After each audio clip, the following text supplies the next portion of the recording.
whole science of yoga itself is extrapolated in the form of sutras, various kinds of sutras.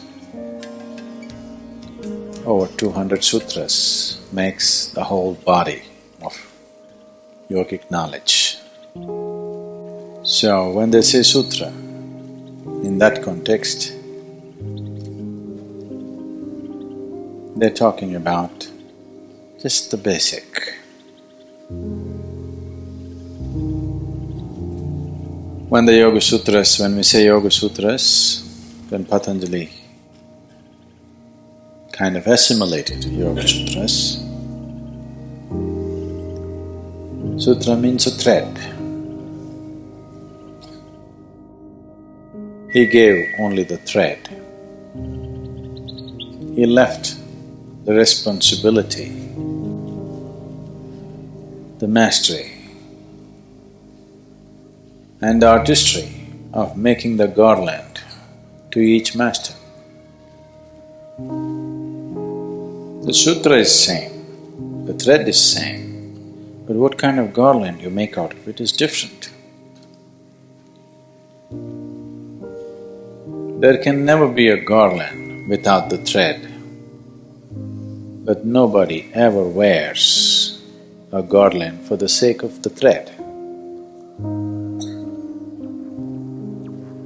We wear the garland for the flowers that it bears. You can put flowers on it, you can put beads on it, you can put pearls on it, you could put diamonds on it. But without the thread, there is no garland.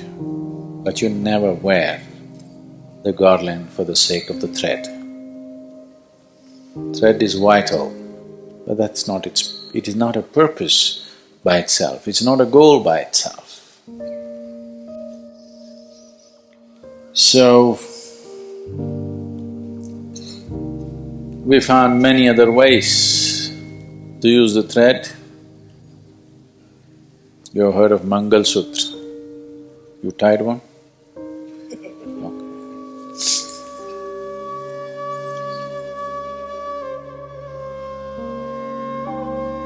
If it was properly done, the idea was binding two beings as one. That was the idea. Today it's just become a ritual, that's different. But if someone is there who knows how to do this, you mix up the two DNAs in such a way that energy-wise they cannot be separated. Doesn't matter what happens. Many things may happen in the course of life. You may quarrel over big things, you may quarrel over petty things, but you cannot separate because the energies are bound in a certain way. You have to tear yourself apart, that's the only way you can go. It's not like shedding your clothes, it's like peeling your skin off.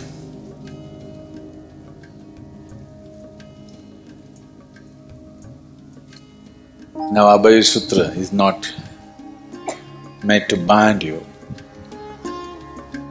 Two kinds of sutras, both are being called abayasutra. The terminology abayasutra goes better with the Devi Sutra, which is red in color. When you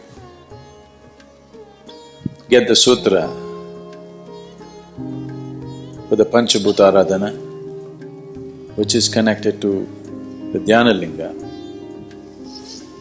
it is more to enhance certain dimensions of who you are, fundamentally to enhance the spiritual dimension. Then why is it being called abayasutra? You need to understand bhaya means fear. The basis of fear is your physicality. If you are not physical, would you have fear? Would you? No. It is the limitations of the physical which causes fear. If you are not at all physical, you wouldn't be fearful of anything, isn't it? So in that context, it is abhaya. But essentially, it is the sutra of transcendence. But we did not want to use too many names. You'll get confused, So, this also leads to a state of nirbhaya or fearlessness. We can call this Nirbhaya Sutra, that is Abayasutra. That is more like a protection. This is to enhance the spiritual dimension of who you are so that you become less physical. If you're not so physical, there's not much fear in you. But the Devi Sutra is more like a protection. There are two ways to be free of thieves. If you're always afraid a burglar may come into your house and steal, one way is to put a guard outside. Another way is not to have anything and nobody will come. Even if you invite him, he won't come, he'll go somewhere else. So this is his way, nothing, so nobody will come, so fearless. There, you want to put a guard, you still have stuff, you want a guard. I see many hands which have both, that's good.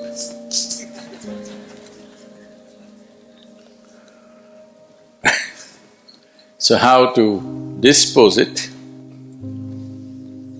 You can keep it for a minimum of 40 days. If you're not using soap, too much soap, it will last much longer. If you're using a lot of soap, at least for 40 days it will remain vibrant. If you're using only cold water, it will last much longer. If you're having bath with warm water, at least 40 days it will last. It is… if the thread maintains its tenacity, then it will maintain the energy. So somewhere between 40 to 60 days, if it's just become a thread, there's no point wearing thread and walking around. So you can take it off and put it somewhere where it'll disintegrate easily. Usually the tradition is to dig a small hole near a plant and put it because it gets watered and within 3 days it will be gone. It should not get into somebody else's hands, that's important. Something that's been so intimately on your body, a certain marriages happen between you and Devi and between you and Dhyanalinga, a small-scale marriage. When that has happened, it's best that it should not get into somebody else's hands. If they know how to use it, they can finger you. So you must always bury it. If you don't have a place to bury, you must burn it. You can burn it, take the ash and smear it on your body from your Vishuddhi down. That's a simple way of doing it. Otherwise, you bury it.